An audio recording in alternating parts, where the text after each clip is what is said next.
সরকারি চাকরিতে আবেদনের বয়সসীমা ৩৫ বছর করার দাবিতে আন্দোলনকারী চাকরিপ্রত্যাশীরা শাহবাগে অবস্থানের পর প্রধান উপদেষ্টার বাসভবন যমুনার সামনে অবস্থান নিয়েছেন।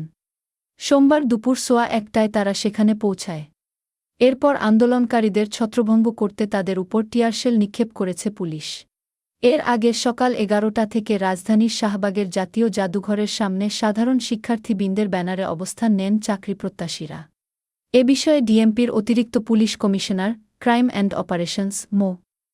ইসরাইল হাওলাদার গণমাধ্যমকে বলেন, প্রধান উপদেষ্টার বাসভবনের সামনে সভাসমাবেশ করার বিষয়ে আগেই নিষেধাজ্ঞা ছিল।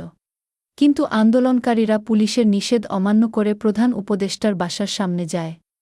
পরিস্থিতি বিবেচনায় আমরা পদক্ষেপ গ্রহণ করছি। উল্লেখ্য, গত ২৫ August Dhaka metropolitan police, DMP, পরবর্তী নির্দেশ না দেওয়া পর্যন্ত বাংলাদেশ সচিবালয় এবং প্রধান উপদেষ্টার সরকারি বাসভবন সংলগ্ন এলাকায় সভা সমাবেশ নিষিদ্ধ করে।